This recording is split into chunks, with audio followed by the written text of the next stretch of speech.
आप सबका हार्दिक हार्दिक अभिनंदन। तो आज हम लोग क्लास 9 का फर्स्ट समेटिव का ये क्वेश्चन पेपर जो कि ज्योग्राफी का है, आप सभी के समझ प्रस्तुत करने वाले हैं, जो कि आपके आने वाले एग्जाम को ध्यान में रखकर बहुत ही महत्वपूर्ण प्रश्न पत्र हो सकते हैं। आप उस एग्जाम में इसमें से बहुत सारे ऐसे प्रश्न होंगे जो आपको कॉमन देखने को मिल सकता है। तो चलिए वीडियो में आगे बढ़ते हैं। और चैनल पर अगर आप सभी फर्स्ट टाइम आए तो चैनल को प्लीज़ सब्सक्राइब कीजिएगा, क्योंकि इस चैनल के माध्यम से अगर कोई भी नोटिफिकेशन अगर छोड़ा जाता है एग्ज़ाम से रिलेटेड, तो आप तक सबसे पहले पहुँचे और आप उसका सबसे ज़्यादा लाभ उठा सकें। तो चलिए वीडियो में आगे बढ़ते हैं। तो यहाँ देखिएगा, पहला में सही उत्तर चुनकर उसे गोल घेर दें। कोई 8 ही प्रश्न करना है। अंतरिक्ष से देखने पर पृथ्वी किस रंग की दिखलाई देती है? यहाँ दिया इस रंग की, यानी किस रंग की? तो लाल, पीला, हरा, नीला। तो नीला। दुखा नंबर, सूर्य से दूरी के क्रम में पृथ्वी का स्थान है पहला, दूसरा, तीसरा, चौथा। तो तीसरा। मंगल ग्रह के उपग्रहों की संख्या तो है 2। ठीक, डायरेक्ट आंसर बोल दे रहे। पृथ्वी का उत्तर से दक्षिण ध्रुवीय व्यास कितना है? तो 12,714। पृथ्वी की उपसौर स्थिति होगी तो 3 जनवरी। 4 नंबर, दोनों गोलार्ध में दिन रात की बराबर होते हैं तो 21 मार्च को।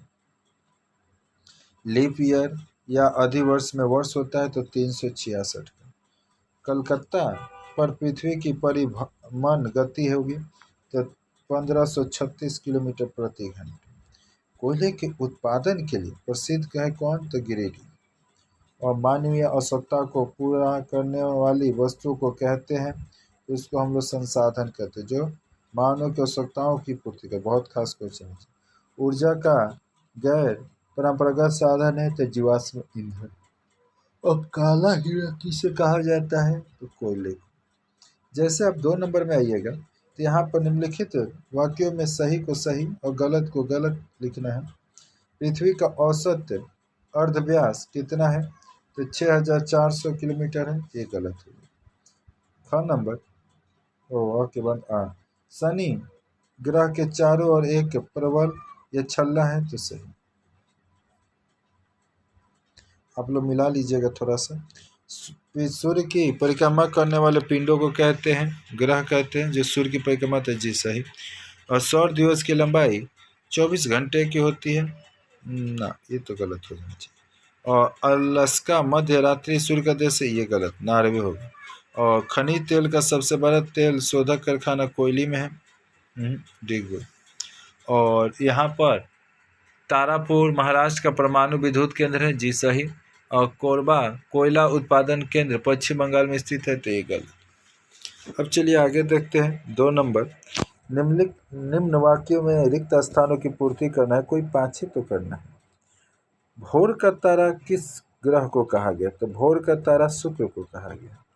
खंड 8 नंबर, ग्रहों की परिक्रमा करने वाला आकाशीय पिंड को उपग्रह कहा जाता है। पृथ्वी के कक्षपथ का आकार है तो अंडाकार है। पृथ्वी की वार्षिक गति के कारण क्या होता है? तो ऋतु परिवर्तन। और अपसौर के दिन पृथ्वी और सूर्य के बीच की दूरी क्या होता है? तो 152 मिलियन हो जाता है। तालचर उड़ीसा का सबसे महत्वपूर्ण डैश उत्पादक क्षेत्र है, तो कोयला उत्पादक क्षेत्र। असम का सबसे बड़ा खनिज तेल तो डिगबोई। और परंपरागत ऊर्जा का उदाहरण है तो कोयला। यहाँ पर आप देखिएगा, अति संक्षिप्त उत्तर लिखना आपको कोई 3, और प्रत्येक जो प्रश्न होंगे वो आपके 2-2 नंबर के होंगे। धूमकेतु किसे कहते हैं? पहला क्वेश्चन। और फेरल का नियम क्या है? ये भी खास क्वेश्चन है। शरद विश्व किसे कहते हैं? और घ नंबर, पारंपरिक ऊर्जा स्रोत किसे कहते हैं? और अंगा, कोयला से प्राप्त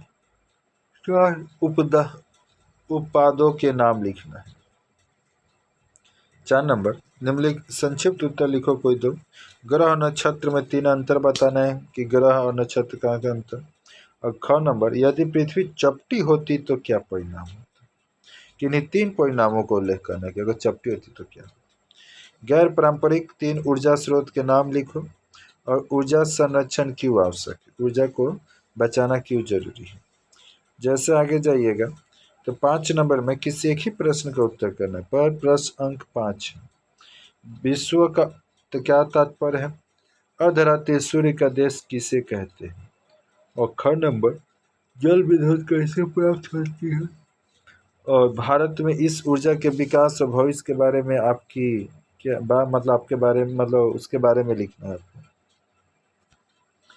आगे देखिएगा 6 नंबर दिए गए भारत के रेखिक मानचित्र में किन निम्न को उपयुक्त संकेतों के नाम के साथ अंकित कर मानचित्र को उत्तर पृष्ठ के साथ नत्थी कर लो।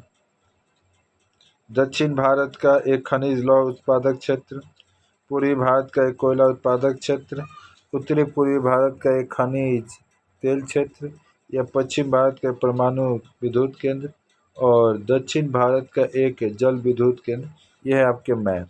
तो इस वीडियो में इतना ही दोस्तों, फिर मिलते हैं किसी नए वीडियो में। अगर ये वीडियो अच्छा लगा तो प्लीज़ लाइक कीजिए और इस वीडियो को अपने दोस्तों में शेयर कर दीजिए, जिससे कि वो भी इस वीडियो का लाभ उठा सकें। और अगर आप चैनल पर फर्स्ट टाइम आए तो प्लीज़ चैनल को सब्सक्राइब कर लीजिए। और यहाँ तक वीडियो को देखने के लिए आपको दिल से बहुत बहुत धन्यवाद। फिर मिलते हैं किसी नए वीडियो में एक नए टॉपिक के साथ। तब तक के लिए जय हिंद, जय भारत, वंदे मातरम।